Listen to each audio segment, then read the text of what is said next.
What is a memorandum of association? What is a memorandum of association?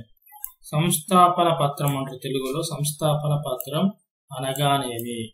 Memorandum of association అంటే ఇది ఒక document అండి. పత్రం ఒక డాక్యుమెంట్ అంటే కంపెనీ ప్రారంభించిన తర్వాత మా కంపెనీ మేము ప్రారంభించాము అని బయట ప్రజలకు తెలియపరచడానికి ఈ యొక్క మెమోరాండం ఆఫ్ అసోసియేషన్ లో కొన్ని వివరించే ఒక ముఖ్యమైన పత్రం అన్నట్టు.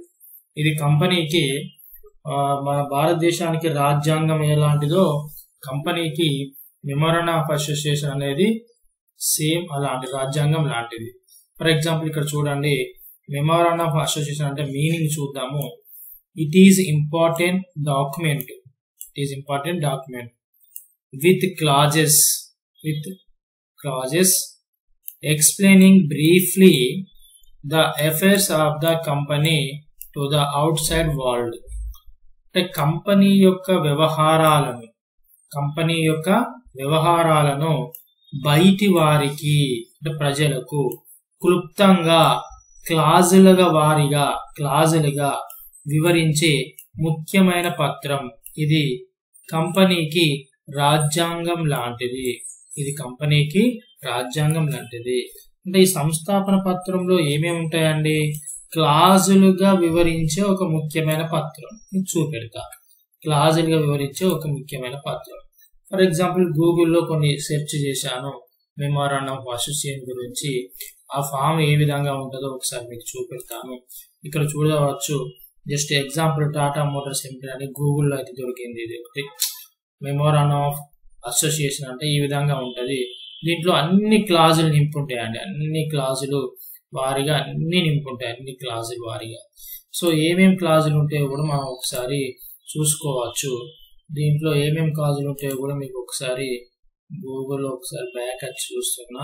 ఇక మెమోరాండం ఆఫ్ అసోసియేషన్ క్లాజెస్ దీంట్లో చూడవచ్చు. ఇక్కడ ఒకటి మళ్ళీ ఒకసారి అయితే ప్రెస్ చేద్దాము.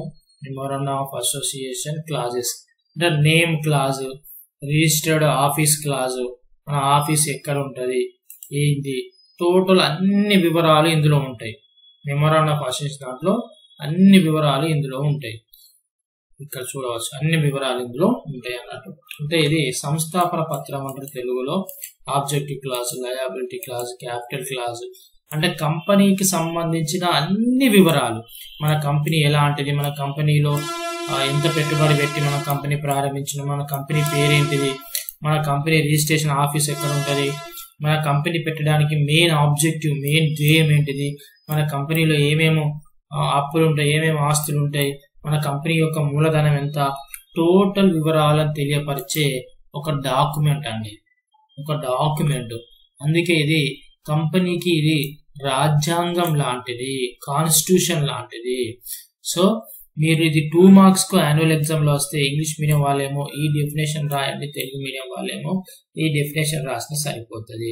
లేదంటే దీనికి రిలేటెడ్ మీరు ఉన్నట్టు రాయాల్సిన అవసరం లేదు, రిలేటెడ్ రాసినా పర్వాలేదు.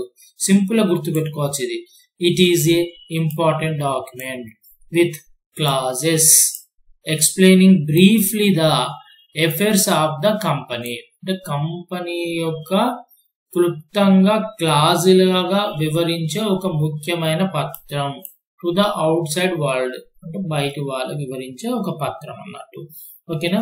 సో ఇది మనకు ఏ టెక్స్ట్ బుక్ లోని క్వశ్చన్ అంటే మనకు intermediate first year commerce text book లోని 2 మార్క్స్ క్వశ్చన్. ఇందులో ఈ టెక్స్ట్ బుక్ లో మీరు ఏ క్వశ్చన్ ఆన్సర్ చదివినా అది కేవలం బిజినెస్ రిలేటెడ్ మాత్రమే ఉంటది. కాబట్టి మీరు ఈ టెక్స్ట్ బుక్ లో ఉన్న క్వశ్చన్ ఆన్సర్స్ ప్రిపేర్ అయ్యేటప్పుడు మీరు ఏదైనా ఒక బిజినెస్ ను మీరు ఇమాజినేషన్ చేసుకుంటూ రీడ్ చేయండి. విత్ విజువల్ ఎఫెక్ట్ గా మీ బ్రెయిన్ లో సేవ్ చేసుకోండి. ఖచ్చితంగా యాన్యువల్ ఎగ్జామ్ లో మర్చిపోకుండా మీరు దీని యొక్క ఆన్సర్ రాస్తారు.